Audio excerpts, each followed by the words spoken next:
Long time no see. We haven't had an upload in quite a long time, actually. Since I think I think there was one upload with a video I forgot about, and then the last video was in Pro League, I think. So today we're gonna have another talk, and this time we have a guest for a tier list talk, which you all know very well. I'm sure of that. So hello, Happy. No, not Happy. Hello, Haffey. Haffey is right. The Hey, pronunciation is pretty tricky for me as a German. So this Y at the end. How do you pronounce your name? Like Haffey, Haffey, uh, Haffey, Haffey. like Okay. Hardy. Yeah. I don't know who Hardy is, but maybe that's from a Oh, series or okay. so. Feel free to explain. uh, uh-huh. Yeah, just full E pronunciation. Okay. But Because when I just say Haffey, I think it's Spanish or Portuguese, here I'll where there's a name where you like with a J and an EFE or something like that. That's usually how I know this Jefe. A half E. Okay, half E. Okay. Yeah, I yeah, tried to Haffey. pronounce it right. Jefe. Yeah. Yeah. Yep. So yeah, that's our guess for today. Enough talk about the nickname. So let's dive right in. So what about Okay. the tier list talk? So the last tier list talk is a while ago. Was with Weird Red, with AC, and with Square Root. Obviously, when we Okay. had the old patch with the old balance, so they are kind of outdated, I guess. And since AC and Square Root are both not active at the moment, and Weird Red was already featured, I was thinking about, hey, well, Heavy is pretty active in the ladder. I think you are rated number 1 at the moment. I think highest in any divisions at the moment. I think you are Gamma already, right? So Yeah. yeah, Yep. you're pretty active, I would say. You were pretty much thinking about this balance thing together with Weird Red. You tested a lot.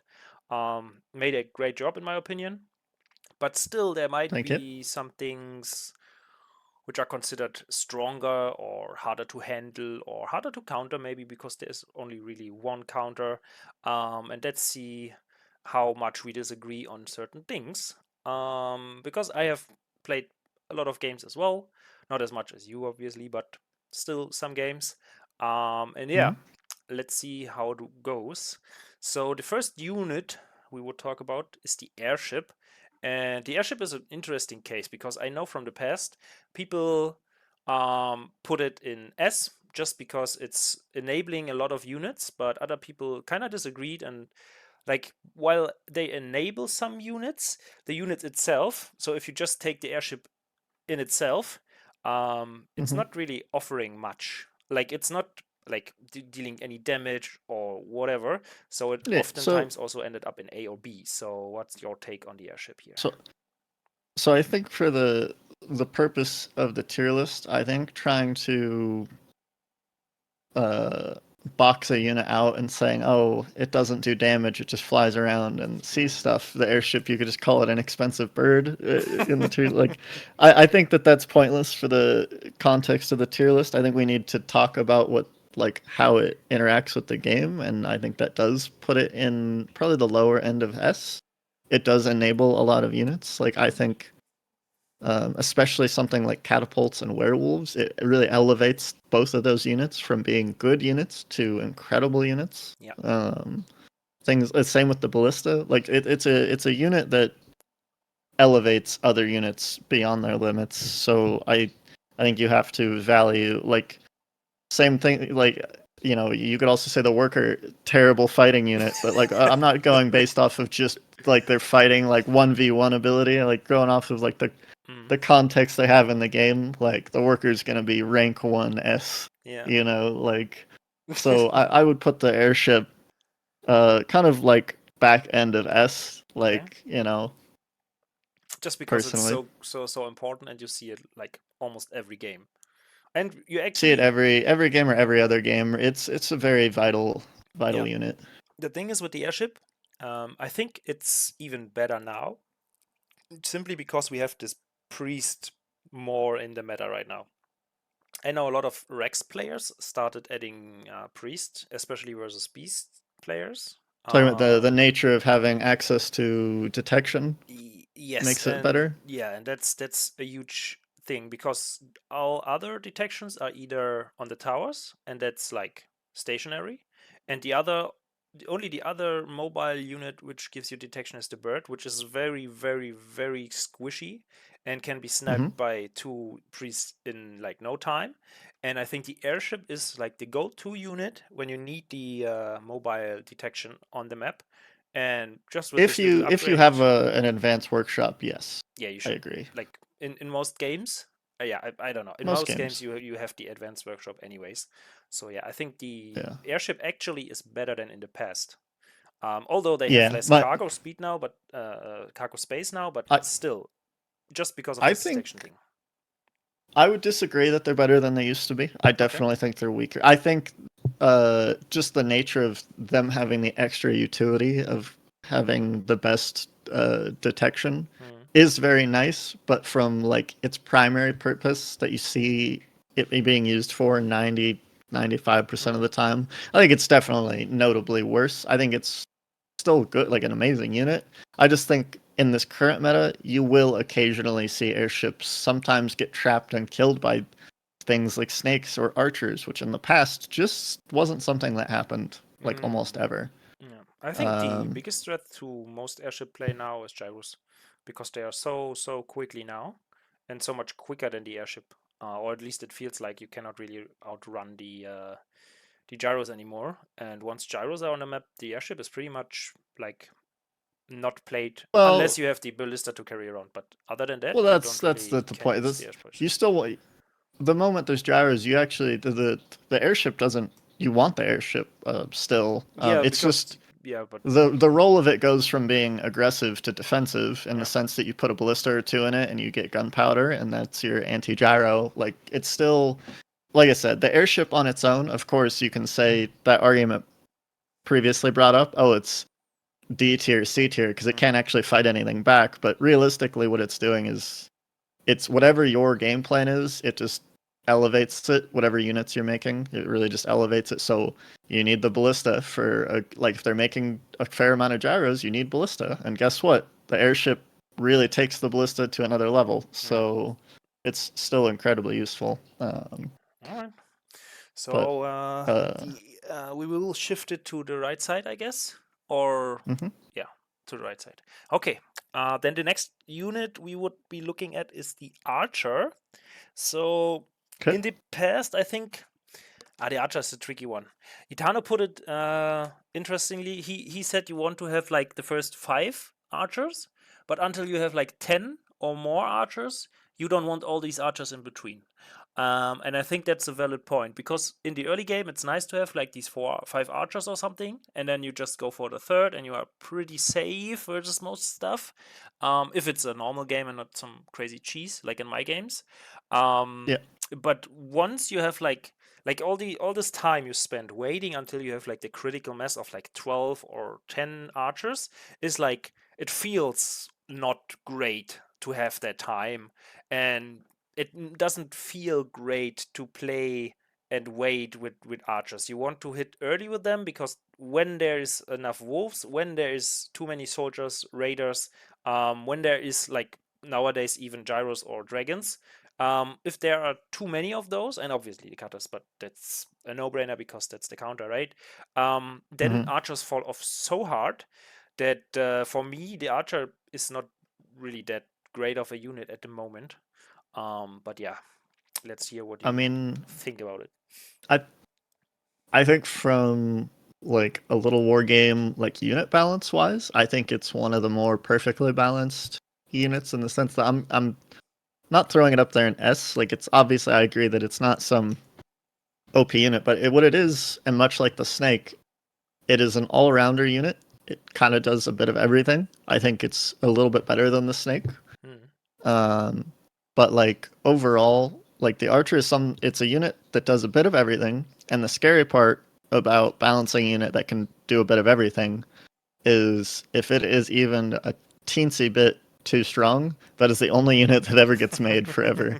Yes. Um, so it is in this point where it is very good, especially in the early game. But as more things come out, like tech, like catapults, as the primary example of being their counter, Yeah. or just large amounts of faster melee units, like wolves, or a good number of like maybe soldier harassing in multiple places, or Yeah. I think tech is their biggest counter. Things like fireball, things like catapults are definitely their biggest weakness. And aside from that, um, they don't scale well into the later game, so you don't actually want to be massing them. How much do they generate from benefit from upgrades, by the way? Do they get a +2 or +1 only from the Rex upgrades? I think +1, right? Oh yeah, if you're talking about scaling wise from Yeah. I think upgrades massively like help them, obviously, but no, they're just getting +1. Like I think the only units that like aside from mech units, because mech units scale amazingly with upgrades across the board, I think it's just the werewolf, right? I think so as That well, yeah. gets Well, think a about benefit. It's just yeah. mech units, mech units and the werewolf that get more than one upgrade per. Yeah. So even with upgrade in the later stages, the unit itself is still pretty squishy and falls off hard. So where do you put a unit which is great in the early game, a nice all-rounder unit? Like, is it the middle of the pack? Is it a B tier then? No, I mean my tier. So I think I already briefly discussed this with you. Yes. I you know what I'm gonna say. My tier list for most of these units, I'm not messing around. It's everything's gonna be in the upper tiers, like Okay. straight up. Like Yeah, can we try to populate the B tier somehow? Maybe have a little bit. maybe later, maybe like once I get more things on the board, we can Okay. talk about Okay. putting something in Well, the you B can tier. always change things as well. Like it's not like clear Yes, cut. So if you change your mind, uh, feel free to tell me but and it I move things around. No, don't worry. yes. I just think depending on and a big I think I already told it like a big factor of this is the context of when in the game Yeah. and like the reason you're making them. But But that's the like point. from my With point of view, with the yeah. archer, So like from my point of view, when the is the archer archer really is shining? like I think throughout the early game and like the mid game, it's you don't need a ton of them, but with their role in the comp and kind of being mixed in with soldiers and stuff, they're just incredible like extra DPS from range, so you don't run into surface area issues. Okay, how two Um, questions. How often okay. do you make more than 5 archers? And how often do you see someone else doing a lot of stuff with archers? Or how often do you see archers being played by your opponents? And how often do you play it yourself? Uh, like more than 5 archers? Mm, Pretty regularly, I would say. Like okay, every other game, at least. interesting. Um, I would say if I'm playing like Rax versus Rax, I typically stop archers between 5 and 10. Okay. Because I want to go into soldier catapult, but you cannot go into the soldiers too. So like until you have like your catapults are still very vulnerable until you have like at least 2 or 3 of them. Mm, So there's this point where you still want to be making archers when you're only on 1 or 2 catapults mm-hmm, because you're vulnerable to an archer push yourself. mm, Um, and so you don't want to you. I think in an ideal world, in like let's say Rax versus Rax, you want to have if you're the one going into catapults first, you want to have slightly less archers than your opponent, but not if you have too few, then they'll just kind of walk up to you and they'll step forward underneath your cata shots, and then they'll just start target firing your units, and you'll be sad. mm. But you need to have enough archers to prevent them from just like walking up and clicking your units down and clicking on your catapult. But once you get like your, let's say my third catapult gets started, that's when I feel like okay, I can go into soldiers. Like I'm through the archer phase of the game in like a Rax versus Rex for the most part. In Rex versus Beast, it's a bit different. I typically tend to make like a third to half of my army is typically archers. Mm. Usually more like a third, because But it you really you helps. reproduce them after the mid game, or you just like phase Yeah, out the ones you you have from the early game? no, you want to have them like throughout the course of the game, whether or not when you got them, I think you want to make sure like with your soldier you have like a third to half of your Mm-hmm. army is archers. Otherwise you run into too many issues where you just have useless soldiers not able to find surface area to do damage, and the Mm. archers are able to shoot over everything. So Interesting. um, you Okay. also need them with how many people are making more snakes these days. I think archers I think are still better than snakes. So if you have a good amount of archers, you might do something like You focus the it's snakes one by one, right? yeah, That's pretty easy. you need to be able to archers. focus the snakes. Yeah. Exactly. The thing is, maybe the archer is better now because the snake got better now. So you kind of Yeah. need the archer as a counter to the stronger snakes, or like the meta I would kind say of so. changed I think with the beast play in general. archers became, I think, with the snakes being not as trash. Like I think snakes are in the past. I think they were kind of a garbage unit. You kind of Yes. needed them out of pure necessity, Yeah. and due to how the game progressed with the raiders and with soldiers, you just had to make snakes as you progressed. Yep. If you wanted to be safe against some things. And then, but they felt horrible to make. I think now them being able to survive one more hit from things is a pretty big deal, but I don't think it breaks them necessarily from my gameplay. Like I'm not It's very terrified dominant. of snakes. It's very dominant. Like there's No, like a power spike. I feel like when you play versus beast or when you play beast yourself. There's but like that's a just the power nature of spike. fast building units. Yeah, It's like No, like it feels if nice. Don't get me wrong. It feels nice. yeah, It feels like you put some pressure on your opponent, and I think it's yeah. very hard to Hmm. when you are used to the old balance where snakes are not really a threat, where you just Yeah. like you can kind of ignore them. Now you can't. Now you have to Yeah. scout if there's a snake charmer, and if there's a snake charmer, you have to have something to counter them. And I think Yeah.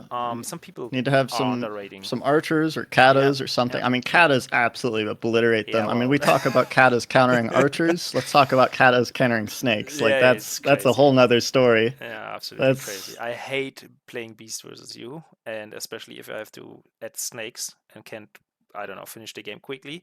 Then it's really like playing snakes versus you is like so painful. But yeah, yeah. Like I think snakes they feel a lot better now, but I'm still like when I'm playing, let's say, I'm not like scared of snakes. I don't think they're like oppressive. I just think they're not. I think they're in a better spot now. Is all from my point you of view. respect them. But let's Yeah. talk about the snake later. Where the Yes. archer. So where do The, we put the archer? the, I would at least until my mind changes later, I would put the archer tippity top of A. Okay. So not S, I think. but A. Like pretty much good at everything. Yeah, also definitely, needed definitely and not necessary as a S. counter. Great. All right. So the archer at Just A. a very important core unit. Yeah. Important core unit. Okay. So we are at the ballista now. I think in the past the ballista is as it is the only Gotta and be the S. best. Yeah, it's the best anti-air unit. So it has one job and it excels at this job. So it's S or A. I think A is only when you consider it without the airship, and I think that's a fair point to make. To say, well, Yeah, of you course. can I think play. without the airship, it's A or B. Without the airship, but Yeah. I think you have to always consider the like. For the purpose of at least my tier list, I would say you always have to consider the context. Like you're not gonna like. I think without the airship, yeah, it's somewhere in A. You're totally right, but I think the whole reason the airship is an S is because it makes things like the ballista, it makes things like the Cata and the werewolf that much stronger. Yeah. Is it before or after the airship? Since it's depending That's on a the really airship. tough one. I would say maybe put it behind the airship because the airship kind of is the thing elevating it. Yeah, absolutely. I agree with this. And I think the ballista in itself is like a pretty boring unit to talk about because there's not much you can do. Yeah. I think one thing, which I got taught Mhm. in, I think from AC, but I can't remember. Maybe I'm wrong. So sorry, Scarewood, Weird Red, if you told me this. No hard feelings. Someone told me that the ballista is actually a pretty nice unit to tank damage. So you just have like 5 workers around it, and it has armor, it has a lot of HP, and you can just park it like in a spot where it's kind of blocking something, and just park the unit there, and you have the workers behind it repairing it, and it's just not gonna die. And it actually, I've seen it play. It's like a big force field. Yeah, it's really having one other purpose, and I see that very very rarely abused like this. So I can't really talk about it, but I get the point, and I get. I think it is. You never want you never build the ballista for that purpose, but it's important to know how to use it in that sense when an air player forces you to make them, and sometimes even over make them to be safe. Then you want to be able to kind of use them how you can in the best way possible. But yeah, no, you're right. There's not like a ton to talk about. I mean, they're just the best and sometimes most like necessary like anti-air unit. Once the air units start like climbing past like 5 to 10 beyond, like you just absolutely you need But also the gunpowder and upgrade. ballistas. So the ballista, like Yeah, exactly, it's gunpowder. really a different story. If you forget the upgrade, it's a C tier unit, the max. But with the upgrade, Sure. it becomes so strong, and you really need Yeah, the upgrade. So I think of course. this whole thing with the ballista, like what's the order? Usually you get the ballista, right, and then you get the upgrade, and then you get the airship. Like if you have one advanced workshop and you play like Uh, a player with dragons. it depends on the stage of the game. If it's like one layer, if it's like a slow, like let's say most cases where Mhm. it's like, let's say 1 mil early on or one layer fast, like Mhm. off a 2 base or sometimes maybe 3 base, it's 1 or 2 layers, and you're dealing with it's just the first couple of dragons or first couple of gyros. Yeah. Between your own anti-air being snakes or archers and maybe a tower or two, that plus the very first ballista, you like the air doesn't become too much of a headache until there's like I said, 5 and beyond, Yeah. and like 5 minimum, and then really beyond that. So gunpowder isn't like a I need this immediately. It's something you always get in the late game, Mhm. just even blind, even if they don't have air. I think you research gunpowder just because you need to have it in It's an case. interesting Like point. you I just never do that. I'll try to oh remember I that. if I'm ever in the late, like once you're on good eco, an advanced workshop really isn't that expensive. Yeah. Like if you're in the late game and you have good eco, you want to have, I think, minimum, you want 2 to 3 advanced workshops, and you need gunpowder pre-researched, even if you don't have a single ballista made. That way, if they do the big air switch, you Mm. can start you can start 3 ballistas right away for it. Yeah. I see. It's a very important way to not die to air switches, as Mm. they're very powerful in the late game. Um, but so I think the order you want to do it in, generally in the earlier stages, like 2 to 3 bases, I think you go like ballista, airship, and then gunpowder, and then Interesting. if they're still making air, second ballista. Okay. It's different. Yeah. Well, Interesting. you should already have some level of anti-air, and it's not like you shouldn't Yeah, yeah. be like in fear of dying to the first 3 dragons or whatever. So, like between your one ballista and then the airship giving it mobility, like your current anti-air plus a ballista with an airship Yeah. you should feel very safe. And then gunpowder can come up after that. Yeah. I get that. Really good point. Okay. So I put it in S because it's just so great at this Hmm. one thing it does. So the next unit would be the bird. So I have no opinion on the bird, honestly. I see it being made more often now, but that's probably because I play versus you and Weird Red and Bisherm, and in general, I tend to look the Uh, replays and watch the replays versus you guys more than I don't know, try to think about or think about games I play versus someone else. So yeah, what did change that we see more birds now? Is it just the meta and people kind of understood how great the birds are? Because I can remember from the past, AC told me bird is shit, absolute garbage unit, like nobody needs it. And Weirdwood was like, oh, it's such a great unit. Like on 2 base, always get a bird. And Squarewood was like, nah, it's situational. You really kind of want to do a bird only if you cannot enter the base but by all other means. So what's your take on this? Somewhere in between Square Root and Weird Rat's take. Hmm. Uh, I think the bird is amazing. I don't think you necessarily want it on 2 base. I think it's an amazing 3 base unit. Mm-hmm. As most good players, if I'm playing somebody like Weird Rat or or Square Root or something, like they're very good at denying or not giving you info for free. So it's something you typically, I think, going past 3 base, like once your third is up. Once my third is up, I typically make a bird either on my third castle, or if my third is delayed, I'll make the bird when I start the third. Either way. Um, So it's I like an agree with the automated thing. context of so it's not something you want to do every single game, because sometimes you do get the information and you Yeah, don't need okay. it. But like, I think if you're like a good player and you're typically using, at least in the opening, I think most higher end players are using things like their raiders or their wolves early Mm-hmm. on Mm. just to do like most of their scouting. I think if you understand the game well enough, you should be able to glean most of your info on the 2 base stage because there's not a ton. Nobody has a huge eco yet, so it's a lot easier to kind of like mentally keep up with like where their spending is, and so you can, with very little info, let's say on the 2 base lower eco stage of the game, kind of understand where their money is at with just seeing minimal information in the front, and then basing that off their third timing, like kind of comparing it to when they're getting their third, what you see in the front, etc., what units they have.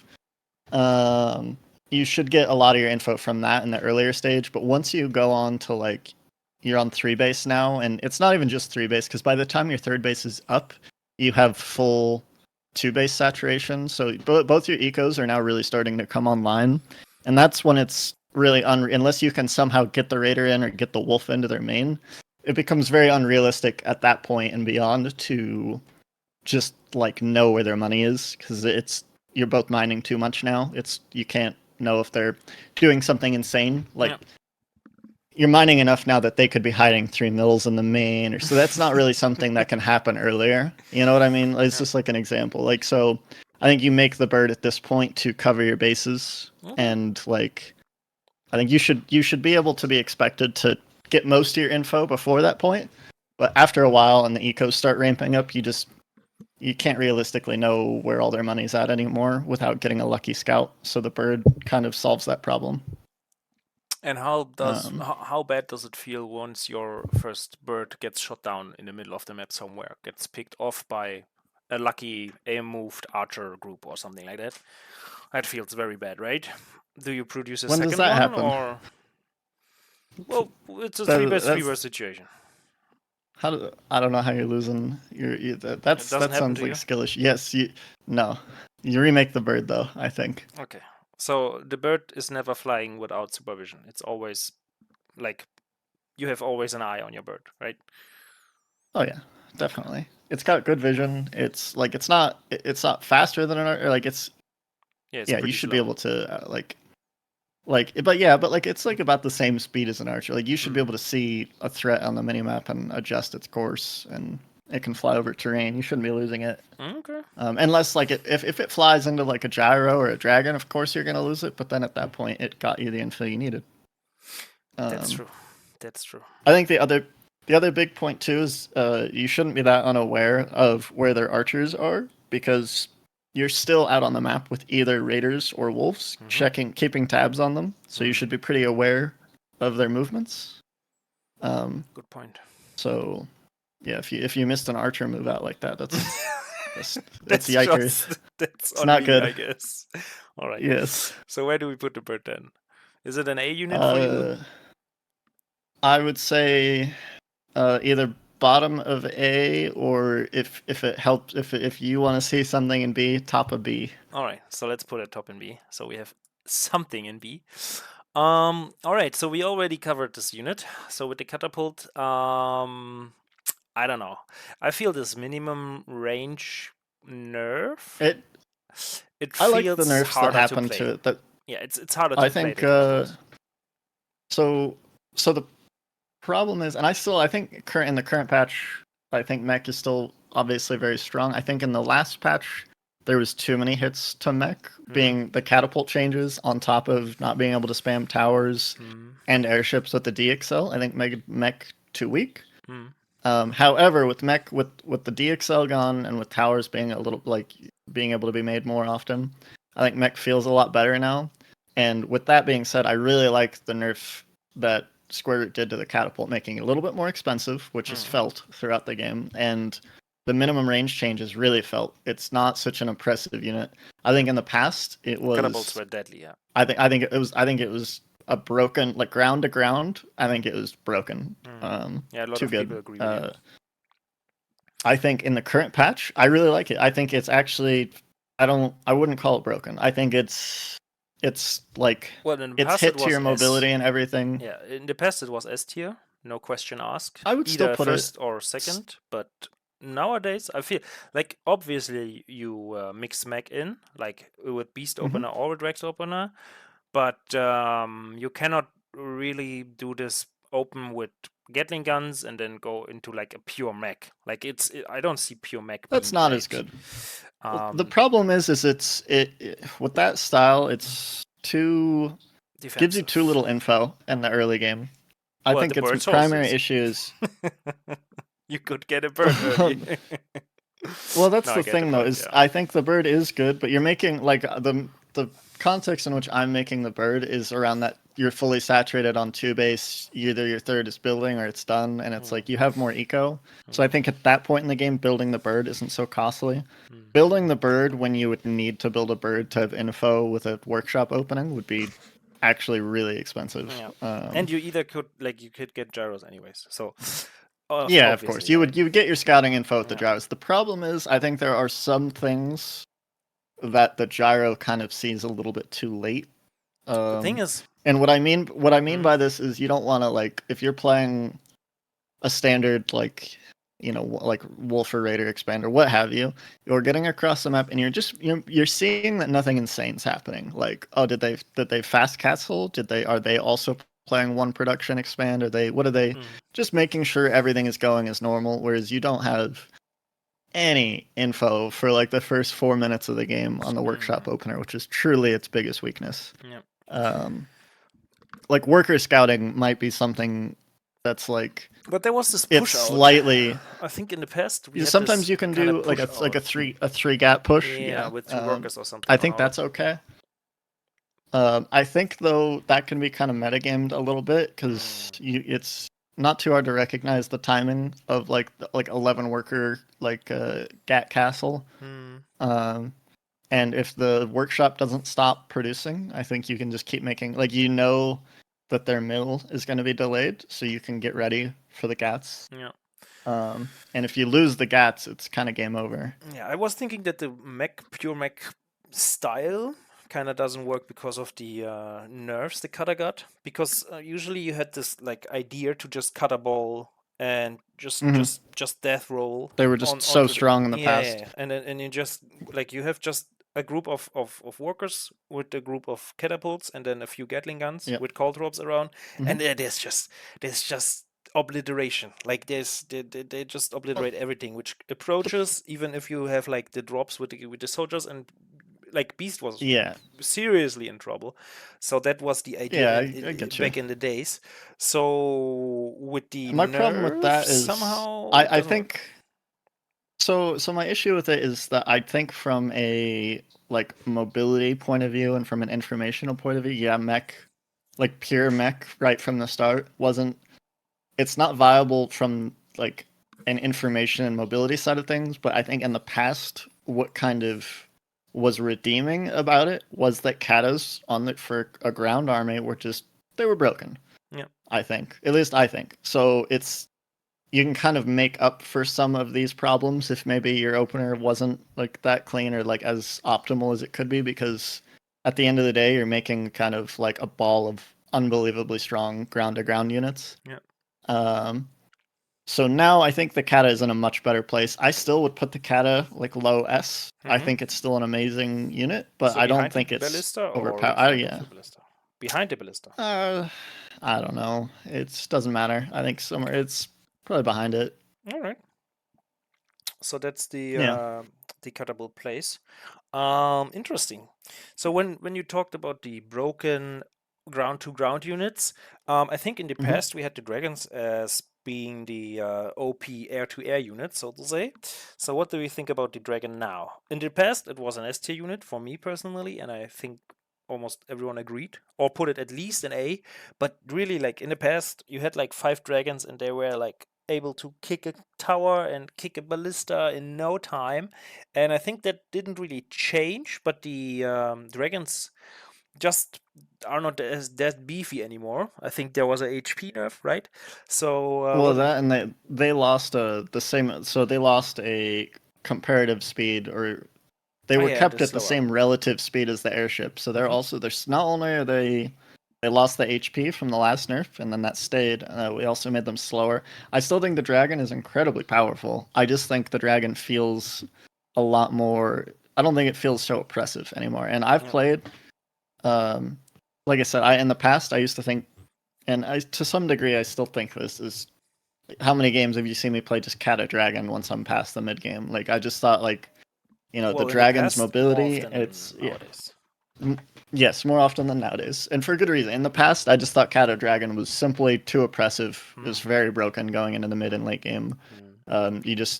You've got very immobile but like amazing ground to ground units when they did the no minimum range change, and then dragons kind of make up for their weaknesses. These days, I think much like the catapult, I think the dragon is still very powerful. However, I think it is much weaker. Things like archers and early towers are much better at stopping them until the later point in the game. And then... which is the reason why we don't see this fast fortress play anymore. I think I haven't seen it once. Archers are just too strong against them these days. Yeah, and the other reason is that we have a lot of 8-house build orders now. So everyone is there earlier, and the fortress still needs a long ass time to build and upgrade to a fortress. So you are being scouted and it's found out earlier. So I think that's the sole reason why we don't see the dragons. So my idea was because I like the fast fortress. I like the idea. But what about like making this upgrade time for the fortress maybe a bit like shorter? Would that change a lot? Would that make dragons OP immediately, or would that be like a change we would have to add because we know that the meta changed and we have to like adapt to the meta and make that like a possibility? Or do you think it would have to be tested? I think from like my point of view, I always felt like dragons. Now this is completely just like my own opinion. I just always felt like it was having dragons be powerful in the early game felt kind of weird. They did, to me, for a beast unit, they seemed like more of like a late game, like big time beast unit, like kind of like akin to a werewolf. You need to invest in the fortress. They're expensive. They have a ton of HP. They're kind of like a flagship unit, and I felt like fast dragons were almost like akin to cheesing. Like where you're just trying to riskily rush out this like late game unit. Yeah, it is cheese. Well, I'm talking about not necessarily the one base stuff. I'm more, I think, applying like the two base, like 1 or 2 layers into maybe a third. Earlier and therefore harder because it's a dragon more early. But since the archers are so well, like you are able to handle a few drakes, right? So even if it's on 2 base, like nowadays you don't see that at all because it's just taking too long. And yeah, there are so many units on the map which can pretty much still need ballistas though at a certain point. After I mean, they're much more manageable for the first handful. Like I said, 5 and beyond. But really, once you start getting like 10 dragons, like. And then with like upgrades. What are you supposed to like? You need ballistas, absolutely. Like at a certain point, archers don't cut it. But the problem is that like dragons now, after the changes, they are much better into the mid to the late game. Like not better than they were, but like they are still extremely powerful in the mid and especially the late game. Yeah, I think I see which it is like fine. I see this air transition. Their early game power though is vastly reduced. I think trying to increase, or I should say reduce, the time it takes to build a fortress might have some very raw implications, especially on beast versus beast, that would make it a bit too dragon rushy. I don't know. It could be something tested out on a mod map. Yeah. But I think the main thing is I think over time, if people find that dragons are too weak, it's something that needs to be looked into. But my current point of view, I think dragons are still really good. I make them frequently. Yeah. Usually as a knockout punch in the earlier games, right? So late or late game, you usually it's usually mid to late game. Okay. Yeah, mid to late game, depending on context. But whereas the gyro to me has always been that like if you want a fast air unit that's not going to commit you to something. And you just want a few of them. I found the gyro was always the better earlier air unit. And they're more fun, at least for me. All right, so they're fun. I love the gyro. So where do we put dragon? At least current patch. I don't know if I want to bump the archer to the side actually and put it in front of the archer, or if I want to put it at the very back of the line in S, somewhere in there where it belongs. I'd say just for the purpose of making this look even now, if we can move things, I would say let's move the archer to the side, put dragon on top of A. Just Alright. for now. We'll Alright. see. Yeah, no, looks good so far. So the next one is the Gatling Gun. So now tell me, Haffey, how many games which were not versus Werewolf have you built a Gatling Gun in the current meta? Maybe like 10? That's not enough. You have like played 100 games or something like that. So why only Yeah. this little? Like the only spot you really play the Gatling guns at the moment is as a counter to werewolves, right? No. It's so I'm sure you've seen plenty of games. I don't know how many replays you've seen of me playing where I think it's pretty common for me to go workshops like as my mid game transition out of beast units. Interesting. I do it quite frequently, and typically what I'm wanting to do is going into katas, and then I transitionally step into dragons, and then kind of phase out my like I might always keep like a small group of wolf snake for mobility and like maybe pouncing on bases or whatever, roaming around.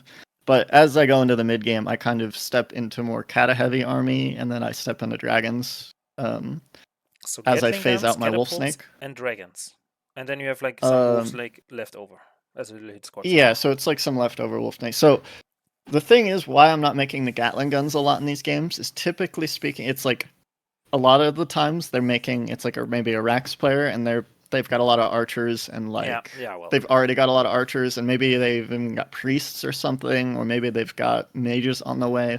Either way, like I'm worried like the Gatling guns will just get picked off by the archers too. Like, and I'm basically the workshops are kind of coming down late into the game, and I just want to get katas coming to kind of counter their Rax ball in a way.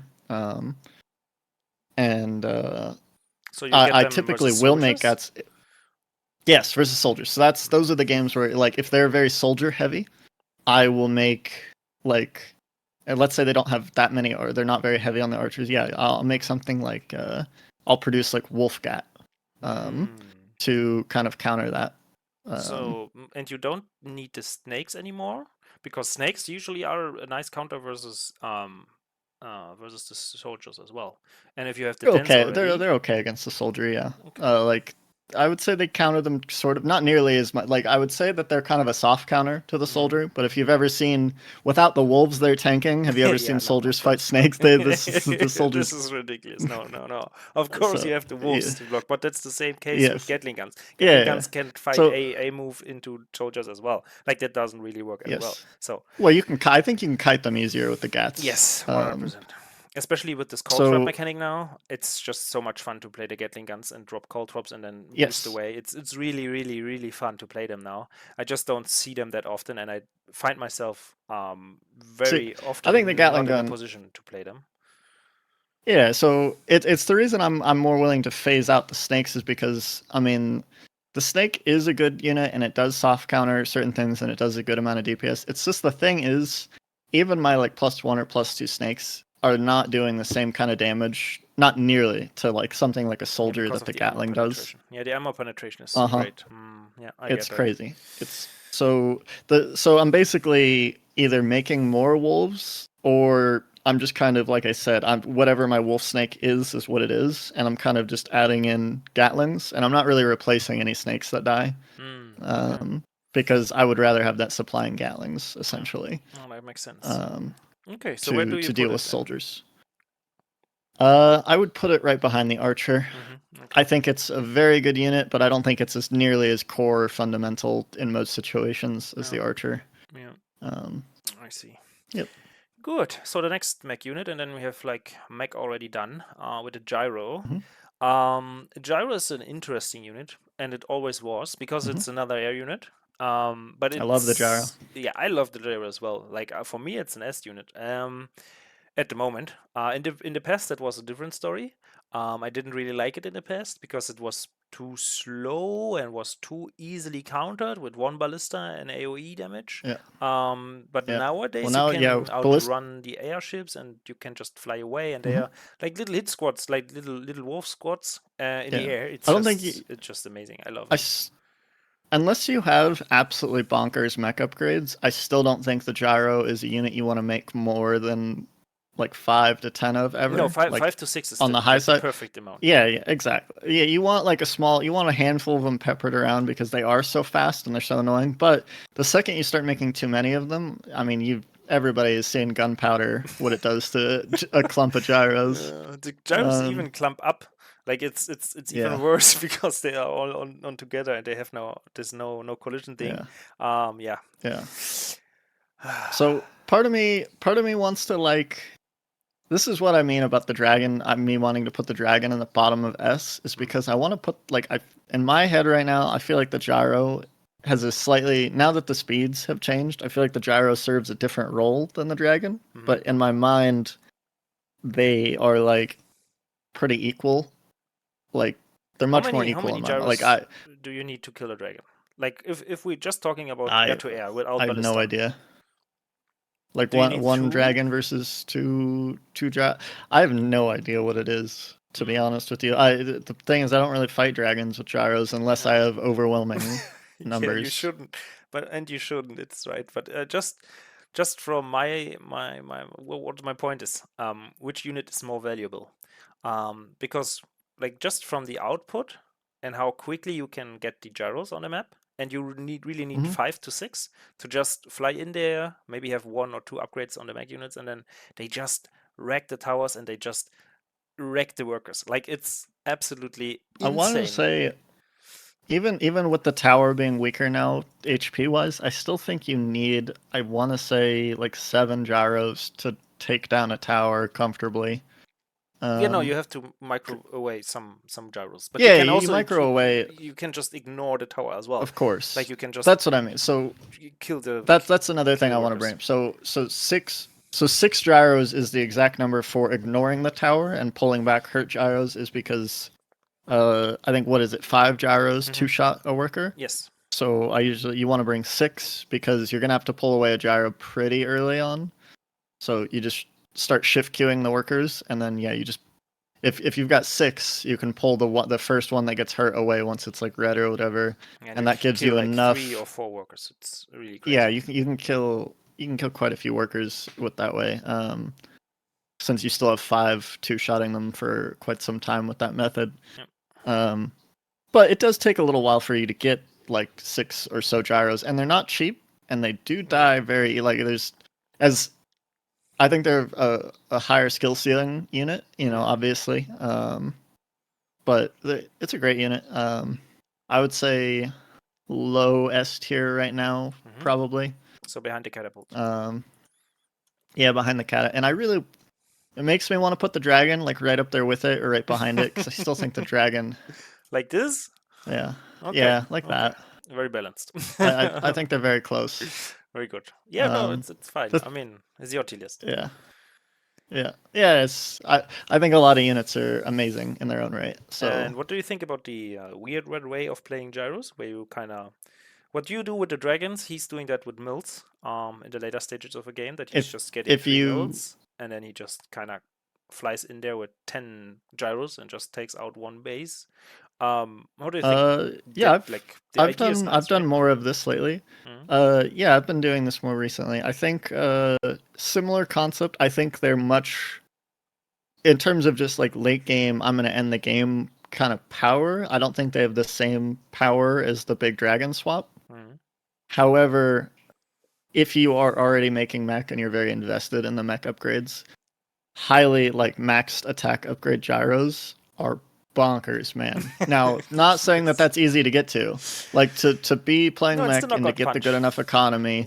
Yeah. But like, holy hell! Yeah, like, usually I think max attack upgrade gyros. Yeah, I think. It's like a late game. It's three attack upgrades or 4, and then the gyros are just. It's a very late game move. However, that being said, at the very start of this, I think I already talked to you about, in the late game, just whether it be gyros or whether it be dragons. Once you're in a high eco game, that's why every game if I'm not doing a huge air swap first, I have 2 or 3 advanced workshops. Okay. And even if I'm not even building anything, you just have to assume like the moment the ground, and you blindly get the upgrade, of course. because you really have to respect how powerful the late game air swaps are in Little War Game. Yeah. And if you're prepared for it, though, it can backfire for them. And Yeah, they invest a lot and then they just especially lose the units. Yeah.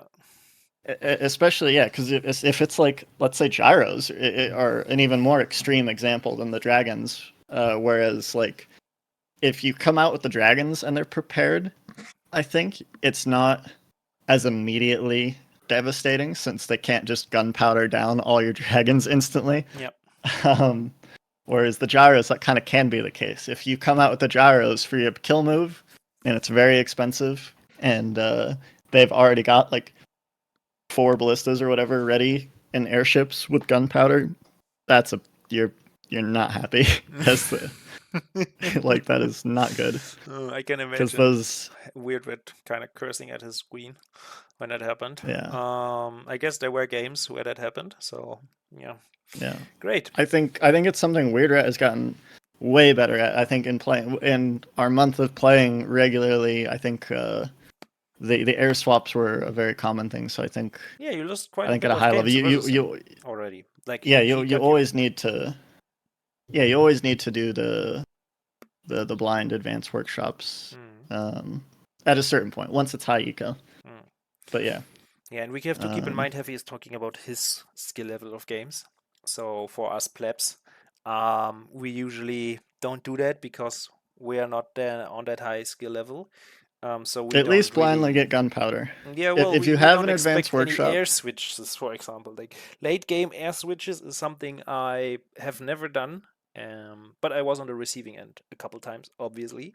But yeah, I never thought about like being prepared with 3 advanced workshops just as a precaution with the upgrade.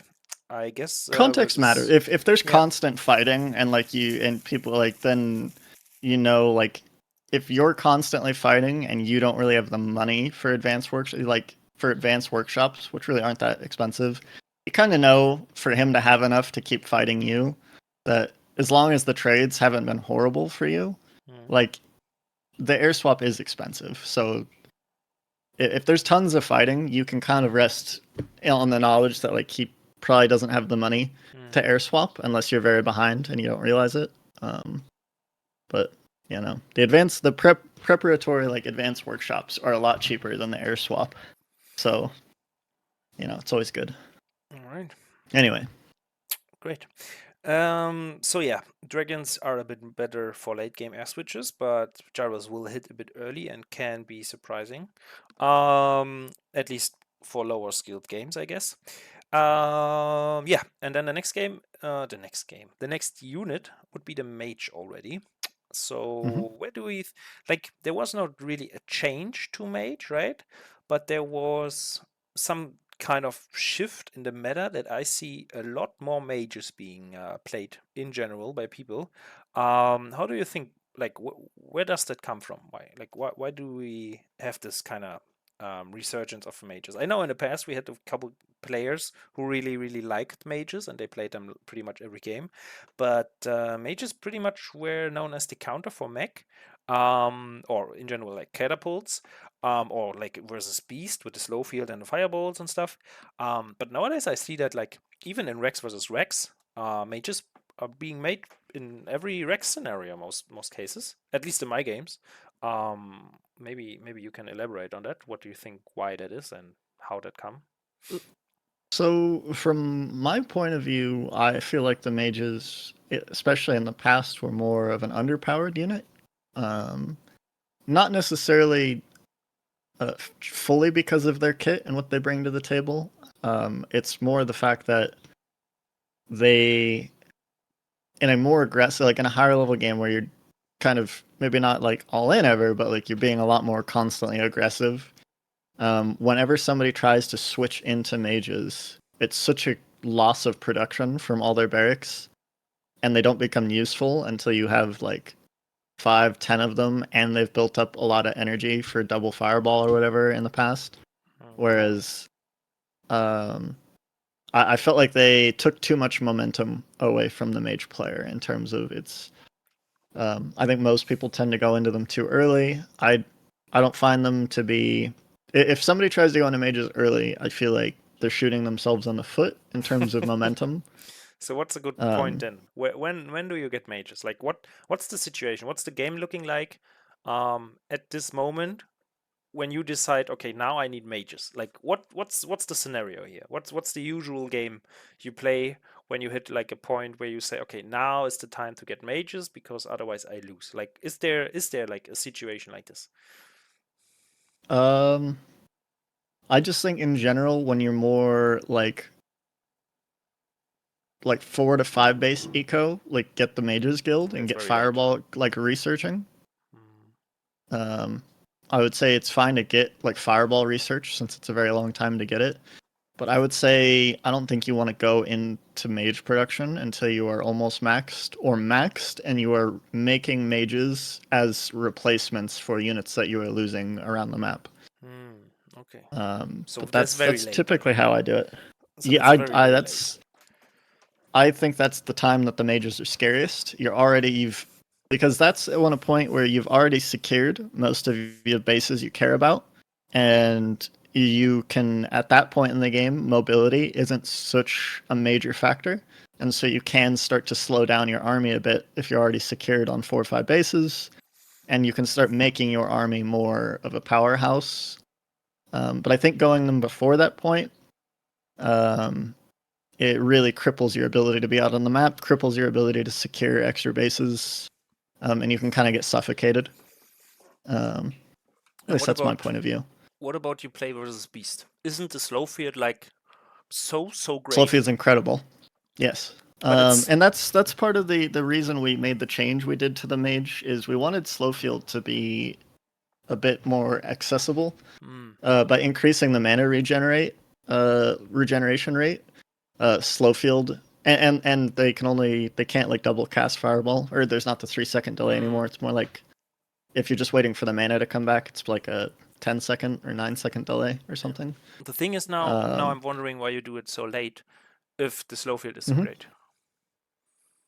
You if you're just going for Slowfield, I think um, building like a few mages is totally viable. Mm, Like if you don't care about Fireball, like against Beast, for example, mm, I think going for a few mages that's fine. Like just for slow field, yeah. that's scary. I think that's good. The problem that I'm seeing is most people are not doing that. Most people are building like lots of mages and they're going for Fireball Yeah, like yeah, on 3 they want this huge bases or damage. something. And Yeah, they want the DPS, but I yeah, think the slow field leads more utilization, especially if you are like playing Rex. hmm I think as you said, like and pointed out, like the like you three mages give you enough slow hmm fields to kind of win every engagement with like when they try to surround you, whatever, you just put down a slow field and you just slowly move back, and you can kite even hmm with your archers and everything. So yeah. I One think slow field and it's the great. beast player has to back off. Yeah. They've got to try to retreat back away through the slow field and just And I think you um can do that as early as on 3 base. I think there's nothing wrong with that, right? I do. I think that's too early still, but it's an option. It's something you can do. Mm, Like I'm not just saying it's wrong to do. From my personal play style mm. and the play styles in general that I think are scarier to go up against are, I think you typically don't want to overtech on 3 base. Oh, okay. I think having just because the Mages Guild like it doesn't sound like a lot, but the on 3 base the Mages Guild and the cost of a few mages is like kind of your fourth base in gold. Like a Yeah, castle really and you isn't get more that. units, right? So you skip production of 3 archers or soldiers or Y- whatever for 3 mages. yes, yes. So yeah, you're down a few actual fighting units. Now the mage can shoot, but it's not like a soldier. And the other thing is takes longer to build. You're missing out on the soldier. Costs Mm, more. You had to build a mages guild. mm, And as Slowfield is amazing, but you have so few units at that point in the game. Having a few slow fields isn't really better than having a faster fourth and just more mm, shit out on the map. okay. Um, But where do you put the mage then compared to all the other units we have already in there? Um, I think that doesn't sound like it's super great. Something you want to mhm. have every game, like pretty much as the Gatling gun, but maybe even lower than the Gatling As gun. I And it seems I like it's so even lower than the Bird, maybe. Okay, so here's what my take is on the mage. I think done correctly and made at the in the late game, I think it is probably one of the best late game units in the game. With slow field, when you combine it with a strong army, with your well upgraded Rax army, or you combine it with catapults, in the late game, once things are slowed down and you've got the eco, and you're kind of replacing units that die with better units, the mage is the ultimate Rax unit, late game addition. So for that reason, for the But it's not the context late of game tier when list. it, yeah, no, I know. We're gonna just give me a second here. Okay. So in the context of the late game and when it should kind of generally be made most often, I think, somewhere in S tier, I'm not sure where, but unbelievably powerful in the late game. However, not something you're making every game. It requires a higher eco. It requires the game to kind of slow its pace down a little bit, and not such a core unit. And made too early, I think it's quite weak. So if we're talking about early on, it's got to be somewhere in B. I think early. So I think I would put it below the Gatling for sure. So a year or a year? No, A tier still, because I'm trying to the fact that it's so strong in the late game, it would be S in the late game, but because it's only really good in the late game, unlike some of these other units, it kind of loses some of its, it's got to come down a peg. All right. Great. So then the next unit would be the priest. Where do we put the priest here? And how often do you play priest? And what's the perfect, if we talk about the mage as the ultimate late game units for Rex play, when do you Ultimate mid game unit? Ultimate mid game. Okay, so it helps with the pushes, right? Versus beast and stuff. Helps with sustainability going on to 4 and 5 bases. In general, right? How often, just a question. It also forces detection. Yeah. How often do you put the healing ward into your worker line? Into my worker line? Yeah, very rarely, unless I have particularly I love particularly hurt workers. I like that. When I get dropped and they are damaged records, it's so awesome to put just and next time they come, that's good. Everything is live. It's I love it. So I really am a fan of the priests. But in terms mid game, but in the late game, are they so bad in the late game, or are they okay? No, they're not. Well, they're not any worse. It's just you don't want to. I don't think you want to keep making up. You don't want a lot of them. They're very, very for the if you have a few of them, the utility they bring is amazing, and the fact that they force detection, amazing. That's not cheap for somebody, especially It's part of the reason why a lot of my games I don't wind up using airships for detection is because there's a lot of times if you're the beast player going up against the Rax player, and you scout them and they're heavy on Rax and they've got one church. You don't really have the money to be going advanced workshop. Is the advanced workshop at that point is a luxury, and then getting detection on the airship and then the airship itself, all of that's a luxury when your primary fear is dying to a 3 base timing. You can live against this, but you need to be really pumping your resources into a big ground army yourself. And thus the cheapest, simplest way to get detection at the last second is get bird detection off of one of your castles and then 2 birds off the others, and then just be careful with them. So that's kind of a way you can have enough stuff on the ground to not die, but you still need to get detection. And that's kind of the simplest way to get it. But you lose the fight automatically when the bird dies, right? So you have to really it's the bird which decides the fight. Well, I think that's why you make 2 of them. The other thing is I typically will put the bird on a hot. You want the bird behind your army, because you don't need vision to give it to the first units. Yeah, I get it. Yeah, that's the thing. You shouldn't really be losing the bird because invisible archers aren't your concern. It's the invisible soldiers and whatnot. Or raiders. or raiders. So it's typically speaking, or a werewolf. Maybe they bring a crazy surprise werewolf. I don't know. Whatever the point is it's typically the melee units that are the problem when they become invisible. Yeah. So the bird can be back because it only needs to detect a cloaked unit that comes into melee contact with you. Yep. So you don't need to fly it into danger of the archers. Sometimes people put it in their main army hotkey and move it to its death. You don't want to be doing that. Yeah. You need to have it probably hotkeyed, or at least kind of pay attention to where you're moving it separately. But yeah, that's kind of the quick route. I think the priest, I would put it. I don't know if I want to put it above, in front of the Gatling or in front of the Mage. Let's put it in front of the Mage for now. In front of the Mage. Interesting. So it is I would say better than maybe the Mage even somehow. in front of.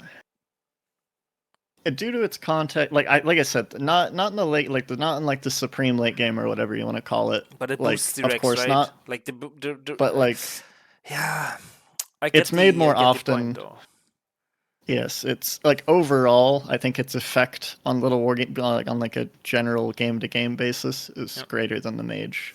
But mages are not only good in a context of pure Rex play. You can actually get that with every army you have. Like even if it's beast. Of I course. mean, mech obviously doesn't really benefit from it, other than you have like this No, plus 2 damage on the catapults. So invis casting on the catapults can be very good. We're talking about priest on other armies. Oh yeah. The but priest is pretty much. But if I don't think the priest is very good with. I don't think it's that good with beast. I think it's Really? really for Rax. I think it's okay on beast, but no, I don't think it's worth making priest with beast. I think it's more of a Rax thing for sure. Okay. From my point of view. Interesting. Unless you're like maybe a werewolf heavy. But even then, I think it's just one of those things where werewolves are so expensive. I don't think you really have spare money to be going like werewolves and priest. I think there's other things you would rather have than the priest with the werewolves, like airships or catapults or something. I find that the wolves have a much higher like survivability in fights when you add like 2 priests with the heal wards. I really like that. Yeah. Especially well, if everything's going to have higher workers. survival. Of course. I mean, the second healing on any unit is going to, like, the 5 HP a second is quite considerable to their time. But, like, when you're talking about, like, let's just say Rax versus Beast, and we both have priests. Well, then, yeah, obviously, the Rax with Priest is going. Yeah. The Rax is going to slaughter. Because the thing is, the healing ward, when you're talking about the DPS, or I shouldn't say the DPS, but like the single hit damage being like 18 for soldiers and 14 for archers, the healing ward for Beast is much less effective against Rax units than like the Beast damage output is much lower. So the healing ward. The other thing too is Rax units like soldiers have way more HP to work with. So like overall, they're getting a lot more value over time out of the healing ward than the Beast units. So I think it's a losing endeavor to be trying to match priest to priest. I'd rather spend that tech money on either having better upgrades or having some kind of tech swap, like catapults. You know what I mean? I get that, yeah. But it's not that it's not that healing ward is bad on the wolves. It's just that a Rax units with the priest is just going to be better than you with the priests, and so I would rather just go into something different. Yeah. No, it's fine. I guess. That's all. I guess I just like that the invisibility is actually giving +2 damage as well. So if you cast invisibility on catapults, for example, you don't need the airship. You can just like cast this invisibility onto catapults, and then you can just send them across the map and fire into the workers. And usually, there's that can be good. But that's a niche thing too, where like that's also implying you have you have wolf snake and you have priests and you have catapult. Like there's the second you start spreading, I think your resources too thin is the second you just get run over by a very simple army. Yep. As it happens versus you. Yes. Keeping it simple, just making lots of stuff, taking lots of bases, and then teching is usually better more often than not. Yeah. No, I agree. I guess it makes sense. All right. So now I'm interesting. Like this is the most interesting unit for me because Raider in the past was almost always in S and very, very far in front because it's just so broken in the early game. But with the interaction a bit I don't know, leveled now, with Raiders and Wolf. How do you think the Raider in general, like compared to all the other units we have at the moment in the game, how does it I fare think you've against got them? to talk about the context of how you're using raiders. You're using Well, them you in the use them early in the game, early game, but pretty much like after so. it's not like No, they're even still less they're than still the rare useful after archers. that. Yeah, they can scout and You're stuff, still but no more. I mean, I don't think you have proper respect for 4 to 5 raiders roaming around and maybe. being nasty. Um, Like you say, like I'm serious. Like they can single-handedly destroy pushes by cutting off rally points, hmm. etc. You know, denying bases. Like they're very frustrating to deal. You really have to like find them and push them away. It's very Uh, hard to play them. at, Can we agree on that? Like that they have like a really really high skill required by the controller by the player. I think in the context of Little War Game, yeah, I think they're one of the higher skill ceiling units for sure. Okay. I think like once you are a higher level player, or like if you've been a high level RTS player in StarCraft or Warcraft, or I think if you have the speed, I don't think it's particularly like too hard to control them. Just in the sense that if you have the speed, I think it's Hmm. okay. Like but I think of Little War Game units, they're definitely one of the highest skill ceiling units for Little War Game for sure. And why does that? Like, is Um, this ability? Is it the I long think it has attack to do with cooldown? much like the gyro. It's just like they are very squishy, so they innately have a high skill ceiling in the sense that if they don't give you a lot of room to mess up. Hmm. I think fast players, good players, aren't going. They're going to be watching their raiders. They're not really just going to be letting them walk in and take shots that they don't need to. So it's Yeah. less of a problem. But whenever you're dealing with like low HP units, they immediately have a higher skill ceiling just due to the fact that um, any mistake is magnified by their lower health. Hmm. Um, and then there's a lot of room for like how far can you push like they do so much damage on a swipe that you really want to hit things, but they're so squishy that like getting hit as you walk up is really sketchy. So it's like a matter of how good you are at gauging. Like it's 4 archers, I have 2 raiders. Can I Flash flash? in and Can I out. run up? Like can I flash in? And like Yeah. it's a matter of gauging like internally how much damage you can like get out of them, like maximize like and then get the raider out alive. Yeah. So, like, if you're not using the Raider at all and you're not abusing Flash and stuff, you're not really getting a lot of value out of it. And then Hmm. it falls off as you like. It's still good to roam around the map with it, but you're not using it when it's the strongest. Essentially, you're not getting the most value that you could be. Hmm. So it's got that higher skill ceiling because I see a lot of players not being nearly aggressive enough with their Raider and not getting. They're not really like maximizing the damage potential, Yeah. and that's a hard thing to gauge. If you're not used to them. So who's Like the knowing what best you can get away with. from your experience? I think you have a fairly amount played versus most active players. Who's Or if you're like gonna say who has the best yeah raider control, you know it's who's square root. okay. So you agree on that, right? So Square Root's Raider control is nasty. Not sure if it's still Yeah, he's nasty. Haven't played his Raiders in a while on the new balance. I haven't played at his all. raiders are always nasty. All Yeah, right. So yeah. Okay. I think uh, I think square root is like a step above like Weird Rat and and in terms of raider, I think Weird Rat is probably I would have to say he's probably a bit better with the raiders than I am, but hmm. I don't know about how much. He can argue with me after this about who has better raider control. I uh, would probably give him a slight edge. maybe we make a Raider Um, tournament where we have to win Raider members every game, and then we see who's Yeah, best.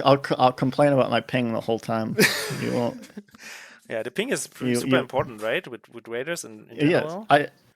I think 90+% of interactions in Little War Game having like my ping where it's like 150 or so ms or sometimes 200. Like I don't think it's a big deal in like 90% of any interaction. I think Raider versus Raider though, it is keenly felt. You know, Hmm. because it's so volatile and so You do have to kind of like foresee what your opponent is millisecond. doing. Yeah. It's very millisecond, but like getting that like the flash hit, you know, Oh, to get the instant disgusting. hit is like I think the millisecond delay there is very acutely felt. Yeah, by I hate me. this radar conflict. I really hate it. Like I know like most people agree on this. Like if you play Rex versus Rec and both raiders meet in the middle, just retreat. Mhm. Like out of I don't know. Nobody likes to play this radar coin flip. But I know like If for you have, example Square Root, he just abuses the shit out of you. Like yeah, there's no way your if radar you, survives. It's oh hell.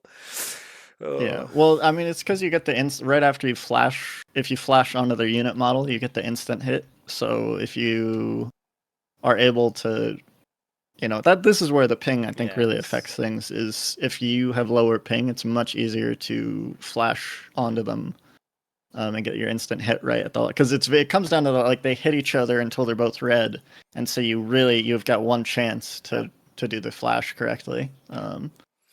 Yeah, I So don't usually do that, and I just flash away. Um, I do the same thing. I run away. Very good. Um, All right, so where do we put the raider then? You told me already that you like 5 raider crit like squad, but I see you yeah. rarely do more than 2 or 3 in the beginning, and after that it's pretty much shifting to more archers in general. But Mhm. maybe you disagree on that, and you think that It playing de- 5 it raiders in the depends. beginning. It depends on how they open as well, and Ah, kind yeah, of what I'm seeing out of them. If versus wolf it's like, maybe. let's say that if it's like a one den thing from them into normal play, or they're playing like a FE two den, that's the situation I think where you're going to see me build like 5 raiders a lot Mm, more often than not. yeah. Unless there's a tower. If there's a tower, I'm not going to keep making raiders because Mm. the likely, like I said before, you want to be maximizing your damage potential with the And raider, you which can't is the versus towers. greatest Yeah, I in the get it. early game. Yeah. Yeah, and they are putting themselves maybe, let's say, a little behind by building the tower, or not. I don't even want to say behind. They are putting themselves in a situation where they cannot aggress you for a while, Mm. and so you want to take advantage. You want to basically be like, all right, I'll Okay, cancel my third base, raider. go go. I get it. Yeah, third base, go, or something, whatever. Just spend your money elsewhere on an investment into the later game, either third base or really fast forward. I don't care what it is, but the extra raider isn't really gonna Mm. be as beneficial. Um, but I would still put the Raider high S, like above everything else that we Really? have in S right now. Yeah, for sure. Really? It's But you just don't that do good, them man. The like early, nobody is playing I raiders I do them after all the the time. but only in I the Are you beginning. crazy? Uh, yeah, just because they're not like the early game in RTS, I would put them number above the airship. Above the Yeah, airship. It's the strongest yeah. unit in the game. Context matters a lot. Uh, Yeah, but only like like we you keep just going gave over the context. context. Yeah, but you gave the No, no, context. no. They are all Yeah, good but in the early game, and that's it. the best early game unit in the Yes. game, and And the mage they is the best proceed to late game be unit.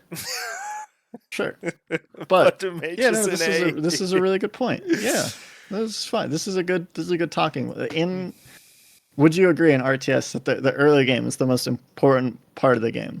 In terms of it, there's like the butterfly effect for everything else Yeah, of course. afterward, ripples. Yeah. Everything in the early game has such a massive ripple effect going onward. Yeah. So being the strongest early game unit is a really, really big deal. Whereas being like the strongest late game unit is really nice, pat on the back, but it's less of a big deal I every see. game, Okay, I get it. you Yeah. know. Okay. So Is your T-list. But no, it's but yeah, you're I see the damn point. straight. It's your tier list. You want to put the Raider in S still, and it's still the best unit. And Airship is the second place. It's okay. Um, Hey, we're not done with the units yeah, though, you okay, know. okay. We are not done yet. Okay, so let's move on to the snake. It's So I where do didn't we put say the the snake? Raider was the best unit in the game. Yeah, That's just where it yeah, belongs though. yeah. Okay. Uh, It all can right, win. I Snake. agree. It can win you games outright. Don't get me wrong on that. Yeah, Obviously, I yeah. agree with Raider being very, very strong. The being the king of the early game is Yeah. massive. It's such a big deal. And the thing is, like I said, unlike the mage, being the king of the early game means it affects, unless it's beast versus beast, it affects every like single game that is played. It Yeah. matters. No, it's true. So its presence is really felt. So let's talk about the counter, But the snake. I think the archer's a better counter. But for beast, yes, it is the primary go-to that you counter it with. Snake, I would say below the mate. I want to keep it A tier. I think it's much better. In the past, I would have put it bigger C, to be honest with you. Straight up Uh, C, bomb, dog shit unit. Okay, so we put it in A tier yeah, now. I think a lowest unit on A tier. It's gonna Mm. stay the lowest unit on A tier. Because it's still so squishy. But now It feels it's like I said, dealing more damage, right? yeah, we talked about the snake briefly earlier. It feels so much nicer to make than before, but it's still like there's so many units that are still better than it, but it's not nearly in such a bad place in my mind. In I like fact, the snake a lot more. all units before it right now are better than the snake. Even raiders in direct combat. The snake is dependent on the Yeah, wolves, right? depending on the count of units, yeah, for sure. Mm.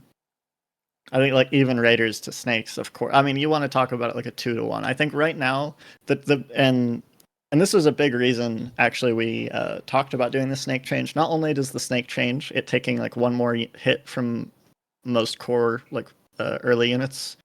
Is that a big like that does change it and make it feel less trashy? Yes, but when you combine the lowered raider damage with the snake HP change, we wanted to make it a better counter to the raider because in the past the raider two shot it with the raider's slow attack rate, making the raider now three shots the snake, which is really one of the biggest changes to the snake's interaction in the game.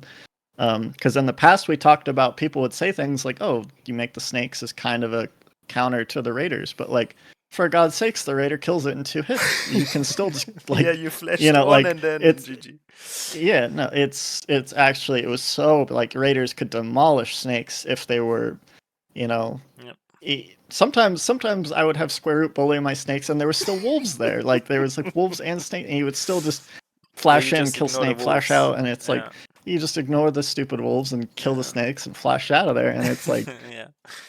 something Weird Rat would do, something everyone would do with the raiders is you would when there was still an early amount of snakes, you could just get in there and start messing them up.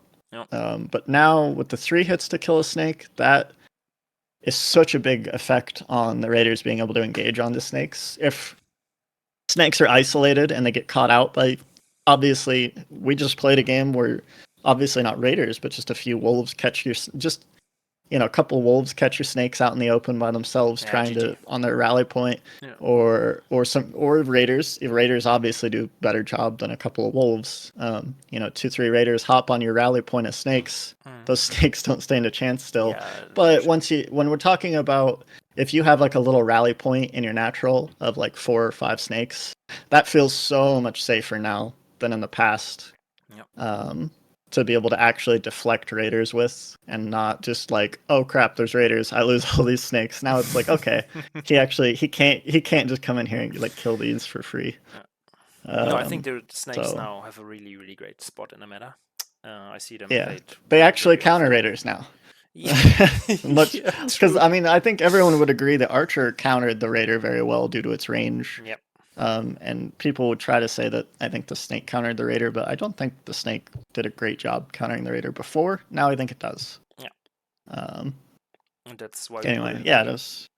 All right. Yeah, it's A tier, but bottom A tier. I think I don't know if you agree with this or disagree with this. I mean, I like where the snake's at right now. Yeah, I like them. Obviously, I like to play them as well. I just like them not to be intercepted by your wolves, and then I like them much more. Because then I maybe win the game, but yeah, it's okay. Okay, let's move on to the soldiers. I think the soldiers, they got nerfed, right? So they still have less HP now, and they should not be as dominant. But I still think that, like, what you get for your investment of 80 gold, with the soldier, is like insane value. Like really insane value. Oh, it's of course, and this is why they got some HP taken away. So I want you to know, in our testing for the first, I want to say, like week or two, honestly, maybe 2 weeks out of the month we tested. Currently, the soldier has, I want to say, it's 220 HP, something like that, yeah. And so a 30 HP nerf on a 250 HP is a 12% nerf to its HP that we did. Pretty considerable when you consider, like, the fact that it's changing the breakpoints. Like things like wolves and snakes kill it in like a few more or a few less shots is a big deal. However, if we're talking about pre-nerf soldier, it's one of the best units in the game outside of the early game. So that's why we had to nerf it. We felt like in Racks versus racks, every game it just always turns into soldier kata, and to some degree it still kind of does. But the soldier is more counterable. They do die easier, which is nice. But they were just dominant in the meta. They were just being spammed in every matchup all the time. And core units, something like a fundamental. I mean, you could say that about the wolf for beast. Obviously, Rax is going to make a lot of soldiers. The beast is going to make a lot of wolves. But like, I think the level or the ratio at which you made soldiers compared to archers going into the mid game was so skewed, and it was so like soldiers were just so dominating. And for, like you said, for their cost, 80 freaking gold, only 2 supply, and they like a soldier at 250 HP, the soldier was slightly over half the health of a werewolf. It's not like he's like with 0 armor. Well, the werewolf has 1 armor. Well, yeah. So like the soldier has just armor. It's crazy. Yeah, so like the soldier being like in its previous state, like over half the health of a werewolf for 80 gold. Like what? Like 18 damage, 1 armor coming right off the line, you know? Like yeah. That is some seriously good basic training. It took me it took me some time to understand what's so great about the soldiers, but you can pretty much get 4 X and then you just produce them. And you can wait for like the first 5 rounds or so, and then you just march in and crush. Like there's nothing, like usually you have to scout it, and even if you scout it, you need like towers don't really. Well, you can kite them. You can beat them. But like at some point you are at your mineral line, and you cannot kite anymore. That's for SimCity. You need to have good SimCity and stuff like that to beat them. Even currently, stuff going into to defend soldiers, and I think there's no other unit where you have like to take so much precautions and to make so much things to just hold them, right? So Destroy Call destroyed me like let it be 20 Destroy Call's also a pretty top-notch player, but yeah, but he destroyed me with the soldier. Like he just played a normal Rex game, and then he just ran over me with a bunch of soldiers, like 6 Rex, 4 Rex, whatever. He just produced many soldiers. It was insane. And I think nowadays that would maybe not work as well anymore. Yeah, it would not work as well. I mean, it's still, the soldier is still very strong. Yeah, but that is less effective for sure. And I mean, it was something that we were having problems with in our practice. The 250 soldier, like, I was trying to prove my point against Weird Rat, and like I would take fast 4th bases and then just like 8-10 rat like parade push soldiers, and it's like I could just like club beast players to death with soldiers, like basically mass soldier priest. Yeah. Especially the previous priest, it would just be like pure soldier priest. Yeah, let's skip over this previous what we had previous. So of course. So I think the first thing I said is for the first like week or two, we played the original nerf we did to the soldier in our change was we made it 200 HP. Okay. And we felt like it's hard to tell when you do that big of a nerf to its HP, like a 20% nerf. It's hard to tell because we were still using it. It was still strong, but it's very hard to tell with such a large change if it's too much or not. So we walked it back some to like the 12%, like the minus 30 health rather than the minus 50. Still a pretty decent change, but I think I'm glad we walked it back and went with the smaller change. In general, I think the smaller changes are better, much more easy to see the impact. I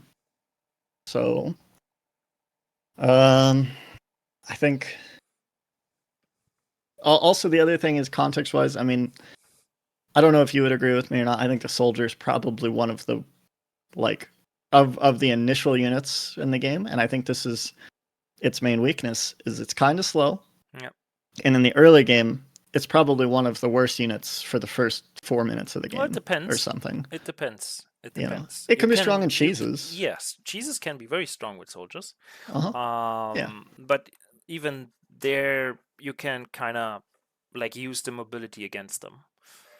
So and I think it's more keenly felt like fast, especially in the early game when you're making fast units.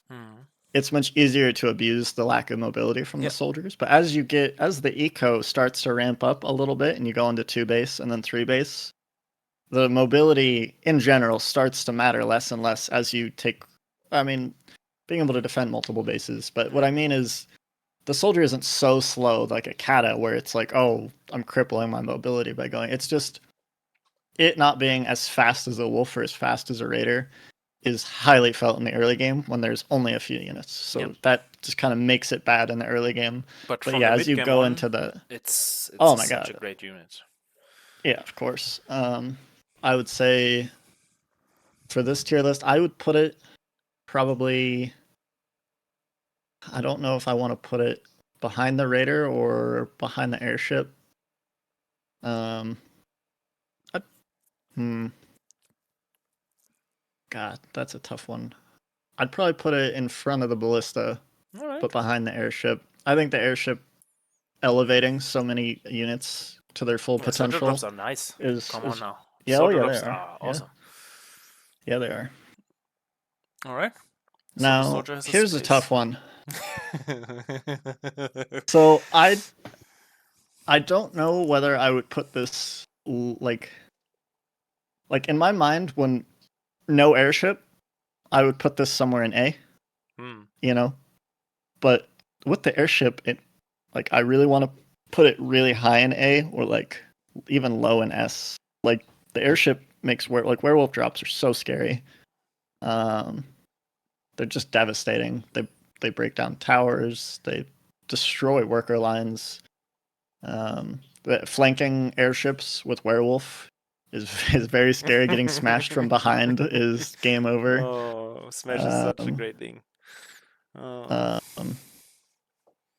So, but like by themselves, I think if you're talking about just werewolves being A moved, like at like archers or something, I think it's too easy to. That depends. If it's Can't the same as necessarily. supply, werewolf can still be fairly easy be microed back, and then the archers cannot shoot at them anymore, and they just keep walking. The werewolves just keep walking. So even if like if we talk same supply, an A moving werewolf army can only be really kited to death by Gatling guns. Everything else is dying to it. Like even if you have the firebolts and the slow fields and whatnot, it's later not on working. that can be the case, but I find if I'm like when I'm playing racks and I'm playing like my forge with soldier like archer, as soon as I see them making a werewolf den, I can get ready to push. No, well, you don't even need to. I think you just get ready to push because their production is that's very expensive to make the werewolf den, and their production is not nothing, but it's snubbed by one or two dens, and then the werewolves are expensive as hell, and they're slow to build. So you have too many units. I see. That's the thing. So there's this thing where like there is this very scary period going into werewolves when you don't have a lot that you're I think very vulnerable. Like I've killed people many times with soldier archer, walk across the map and they only have two werewolves, and that's you just target fire them. That's that. So that kind of makes them a little weaker to me, like in the sense that they're hard to get into properly, but at least in like a normal game, let's say. I think you can go catapults into werewolves, but then your mobility suffers a lot. But they have great synergy with each other. Yep. But it's definitely, I think, better unit than the archer. So I want to say, I don't know. I'll let you take the pick. Do you want to put it last on S, or do you want to put it front of A? It's your T-list. If you ask me, it's S. It's the best unit in the game, so I'm out of it. Really? I disagree. I love them so many. I love them so much. Okay. If you get through with them and you don't get punished with this scary push you just mentioned, and you survive this little time window where you then you can also be countered by, like you said, Gats. Counter them. Like you can. Yes, you can put down counter workshops. with Gats, but the airship helps you to be able to fight Gatling guns with your werewolves. Like once you have the airships, that turns into the fun micro though of like if I'm making Gats against werewolves, I immediately get ready to make my own ballista ship because I know they're gonna be doing well. They're like, it's not even like a matter of being smart. It's just a matter of their obvious next step is to drop the werewolves. So I have to be ready with the ballista ship. Yeah, but you can also fight with the werewolves very, very easily versus Gatling guns when you have this airship around. So yeah, this is the high end level skill interaction then. But let's not dive too deep into that. place the werewolf? Okay. Where would you put the werewolf? How do you play them? Like, when do you play werewolves? Only in Beast versus I don't. Beast, or is there another use I case? play them more in Beast versus Beast. I like them more in the later game. Like if I've got like catapults. So if I've got catapults, I feel much more comfortable going into werewolves. I think they've got great synergy. I think I really like using not a lot of werewolves, but I think I like using some werewolves to body block for my catapults. Yeah, and with Smash, you Move the yeet katas. the units away from the catapults and stuff. Yeah, that's nice. Yeah. Another big disadvantage of werewolves is sim cities are obviously incredible against them. Oh yeah. And I'm not really using them to break sim. I'm using basically like a semi mech army to break bases, break tower lines, break sim city, and if they try to engage, you've got 3, 4, 5 werewolves with smash as like zoning. So you can keep them off your catapults with the werewolves, and I think that is very strong. I would say, for the purpose of this tier list, oh god, I don't know if I would probably put it back at S tier for me personally. Behind the dragon. I think I'm somebody who probably underutilizes the werewolf. I don't like the risky period of going into them, and so I only usually wind up having them in the late game. Okay. So it's and not that's how I because view them. when we played the first couple games, I was trying to get you with the werewolves, and kind of got you with the werewolves at some point. It's not like you developed some hate with them, or some, like, you don't like them because... No. Okay. Very No, good. not like that. It's more like I don't like that they slow you down. Much like how the mages with Rex slow down your momentum. When I'm playing Beast, I don't want to stop my production and like make this expensive. I want to like keep momentum going, and I want to tech into something else. And But if we compare the werewolf now with the mages, you said that you would get the werewolves pretty late too, right? Not as late as the like mages, mage, I guess. maybe not as late as mage, but like but I they are think not the like mage in the late game is definitely better. But is the werewolf different then like context. the kind of best ground beast unit, or you think the wolves are still, because you have like so many of them and they are so quick and so fast and so easily to reproduce? Are the wolves are they just the better beast unit, or is the werewolf in fact the better beast unit in your opinion? Oh, I mean, well, when you talk about it like that, I mean, I'm trying to bring up like the context, whereas like obviously I value the Raider in here so much because of how much it's used in every game. Like I'm gonna put the Wolf ahead of the Raider by 1. Oh, interesting. I don't think, because I think like 1 racks to 1 den opening, I've already told you, I think early game wise, I think the Raider is still better than the Wolf. I think the interaction feels much less oppressive. But I think it's obvious that as the game goes on into the mid and late game, the Wolves are more relevant throughout the entire game, whereas the Raiders are kind of very, very relevant early, and then kind of relevant in the mid game, and then they are really only used in the late game against catapults. Like if there's a lot of catapults, sometimes it's good as a Rax player. If you identify like a heavy switch to catapults, it's actually really good to make like a round or 2 of Raiders in the late game to abuse mobility of the katas and like start picking them off as they come out. Anyway, Raiders are mostly relevant, obviously, we agree, in the early and then kind of into the mid game. Whereas the Wolf, it's useful all game. So that's why I put it ahead of the Raider. And obviously, I think in this list we see things like how I value units is very core units. Staple unit, like units that are cheap and you make a lot of them, are very important because I would usually play higher unit counts. So things like the soldier and the wolf are very high up on the tier list to me. And then I think because we're not rating units based on just their pure fighting ability against one another, like obviously the werewolves, you've seen what happens, like them versus wolves, they destroy wolves. It's laughable, but like for the purpose of like a game to game basis, the unit's effect on Little War Game, I would say that makes sense. No, how we have it. It does. And then, I mean, how can you not say that the worker is the best unit in Little War Game? Well, it gives you Obviously. gold and is therefore a very unique unit. It can fight most Yes. units on its own, except for, I think, it struggles versus raiders, versus soldiers, versus everything in the air, versus werewolves, versus catapults, versus Uh-huh. archers, versus Gatling guns. Maybe not It's versus good priests against as wolves. much, but yeah, it's best. It's like worker will not struggle versus the unit which is in your tier list the first place. So I agree with you.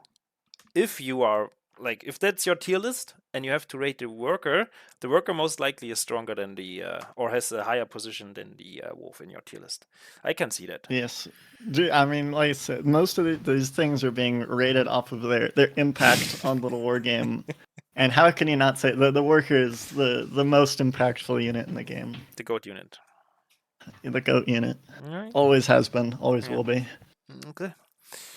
Maybe you want to elaborate Yeah. a bit more, like in a serious way.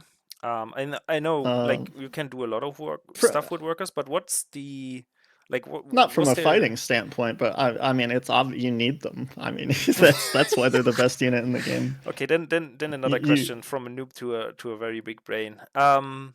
How what is the perfect amount of workers in a game? Like considering it's a longer standard, more standard macro game, which goes a bit longer, where you go like to fifth to sixth base when your main is mined out, something like that. What's the perfect amount of raiders? Maybe there raiders are or workers? factors like if you play Mech or if you play Beast or whatever units you play. But like in general, is it more towards the 40 or more towards the 50 or me even above? Because Uh, so from the supply, you so kind of take I one would say third. context. Yeah, what one third would be like just workers, Uh-huh. and yeah, it's like for me it's very hard to kind of. Mm, It depends on the rate at which you're expanding. Now, I could go in like more detail and say it yeah, does please. matter what composition you're making. Yeah, please But let's do it. just say for the purpose of simplicity, the Okay. composition you're making could potentially affect the rate at which you expand. And so instead of talking about the compositions, we'll say the perfect amount of workers is dependent on the rate at which you're expanding. So if you are able to, like, if you're in a, let's say, a standard scenario one, standard versus standard, like you're both taking your third relatively quickly. You both get bird on three base. You see that neither player is doing anything crazy still, so you both take your fast fourth or something along these lines. You know, like that happens a lot in my games. I'm going typically straight to probably 50 workers if I can in this game 50. in that scenario. Because I want to take a fifth before too long. If I can get if you get the fourth up fairly quickly, you're playing a very high eco, and 350 gold for a fifth castle really isn't that big Yeah. a deal when you're talking about 1800 to 2000 gold a minute income. So you want the fifth to come up relatively quickly because then you want to pull most of the workers off your main and then a couple from bases 2, 3, and 4 and send them off to saturate the fifth. Um, and that Interesting. really gives you max income. Your main won't mine out for a while if you split that way. Um, and yeah, from there you're just in a very powerful position to make tons and tons of units, production wise. Just anyway, so I think yeah, if things are rolling as like business as usual, I'm usually around the 50 worker range. I think Mm. there are moments that I cut workers at certain stages just briefly to add production or let's say even take my fourth. Like sometimes But we're talking you about might one say cycle of production, like one production circle, right? yeah, Never more. generally something along those lines. Mm. Something along those lines, yeah. So it's something like um I might take very, very fast fourths in my game, but you might say something like I might take this fourth only on like 34, 36 workers, and you might say like, oh, on three base, don't you want um what, like 36 workers would be 12 workers a gold line or something? Whereas I Mm. might take my fourth on only 30 workers. Mm. Because like I might do a brief worker cut, like one worker cycle cut to try and get my fourth down a bit faster because I want to split my workers again between the new gold mines, and then go up to like 40 plus. Anyway, I think if things are rolling like that, yeah, I lean more towards the 50 side of things. Interesting. Okay. Sometimes I'll go even. I've gotten games where I played 60. I don't think 60. Yeah, I've played several, like, well, not more than several. I've played a lot of games where I go to like 60 workers. I think that's on the too high side of things. Like you said, for your answer for like a perfect worker count, I think somewhere around the 50 mark for a regular game, if things are rolling economically. And for games that are slowed down.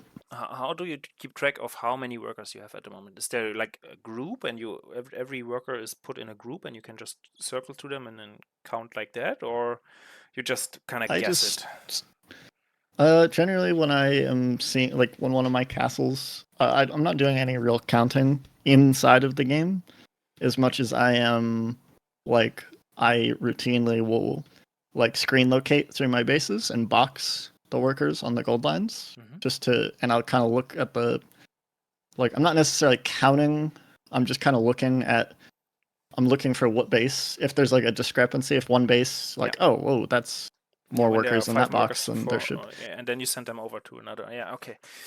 And then you just split them, make sure things are just rolling evenly. And, I kind of want like as you get into the later stage of the game, I'm more looking to have like 10 to 11 per gold mine, but I want to be on 4 to 5 bases very early. And do you account for mech units in your mix? If you play mech, do you have more workers because you will pull some of them to repair, or you just definitely? So yeah, when we have some mech units in a game and we play them, we go more towards 60, right? More towards 60 with mech. And how do you think the repair? But that can be influence. See, though, that's one of those things that I want to say. Yeah, that repair and your SimCity is more important, so you're building more forward buildings as you take bases with. So you're kind of using the units with your army. Yep. So those workers are kind of effective fighting units / forward base builders. Yep. But the other thing too to note is maybe the higher end of 60, or like the 60, high end of 50 isn't the perfect number for mech, because sometimes in mech games, not always, sometimes I can take fast fourths with mech too, but like you might be in a game where you can't take a fourth for quite a while with mech. Let's say they're being very aggressive, and so you just kind of build some towers and you hunker down for a while. And in that particular game, you've got to recognize, I will take a fourth, but like later. So I don't want to go to 50 workers, because if I go to 50 workers, like by the time I get 50 workers, like, can I actually get a fifth before my main is mined out? Probably not. Yeah. So of course, it's our situation. You want to you want to probably stay like 10 workers lower, because if you're taking bases slower and the game is slowed down due to one side or another being more aggressive, you have to slow your roll and play to the game. And playing, if you're in a situation where your fourth or your fifth is like, if you're ever worried about your main mining out before you think you can get another base, you don't want to go overboard on the workers, because in all likelihood you'll get all the workers from your main, and you'll just send those to your fifth, and you'll still be on technically 4 base mining in the slower game. So like 40-ish, maybe even 50, because you're playing mech, so you want a higher worker count with mech due to the same reason as before, but instead of 60, you just drop it down like 10 workers in a slow game. Yeah, but that's like, it's still roughly 10 workers per base. It's not like you say 55 or 66 or something. You say 60, because 10 is like the baseline minimum per base. So that's interesting already. Well, the thing is, in another style with like beast or mech, I might have more like 10 per base, like over 5 bases, and that's my 50, let's say.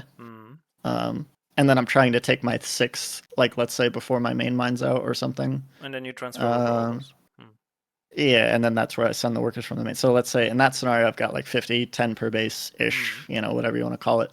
But with the mech, it's more like I might make 10 more workers than I do, but I might only have like 5 or 6 workers with the army. And in reality, what I'm doing is I just probably have more like 11 or 12 workers per gold mine. And because I want things are generally going slower, and I just want the higher income because I'm building more towers. I'm usually not able to take. You're not able to typically take your fifth as fast on mech.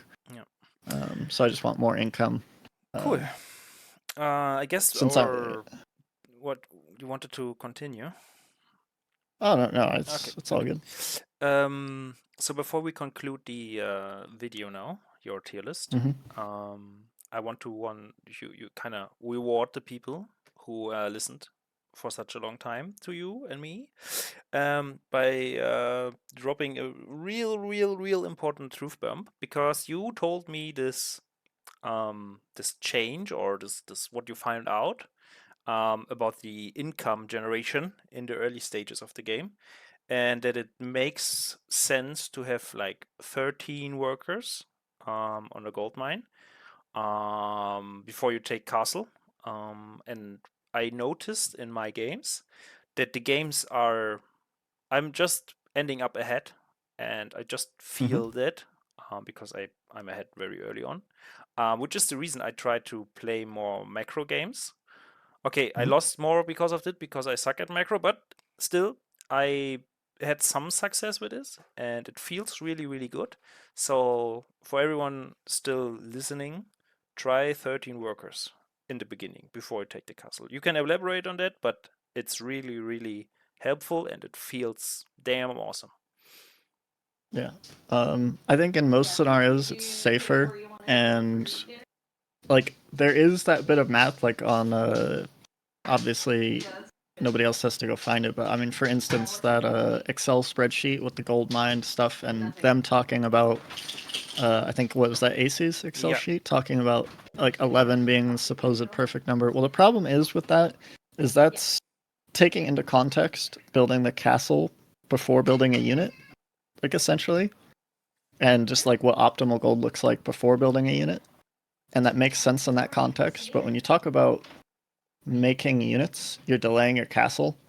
And so what happens a lot of the time, especially with something like 2 Raider or a DC build where you're building like 4 or 5 wolves, is if you stop at 11 workers to start saving for your castle, by building units in the start, you are delaying the castle out anyway, and so that's just time that you're not building any workers. Like, you're still on 11 workers, the second castle isn't started, and so you're waiting for that 350 gold the whole time, not making a worker, which really matters when it comes to that second base finishing and you transferring workers.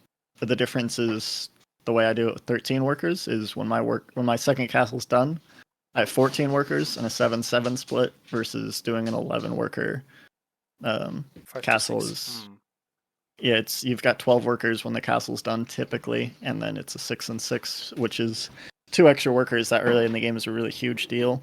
And it doesn't delay my castle that much. It delays your castle about, I think for most of my benchmarks, about 6 seconds per worker that I make. But when you think about how long it takes to get the workers produced in Little War Game, I would rather just have more workers when that castle's done, even if it's like 12 seconds later than the 11 worker guy. Yep. I'm gonna have like a 2 worker lead, Yeah. No, it's great. It really like, I can feel it. So yeah, I started doing that, and it's a little truth bomb, like a little reward at the end for people who listened so long. I thank you of yours in the first place for joining me and sharing your knowledge and your opinions. I guess a lot of people will take notes, and I hope we will see a bit of change in play for some people. And yeah, maybe we see more of you in the future in tournaments and stuff, because at the moment you're the most active player, but you're also, I guess, the strongest player we have in the community. So really nice to have you, and I think that's it for today. Thank you. All right, have a good one. Bye bye.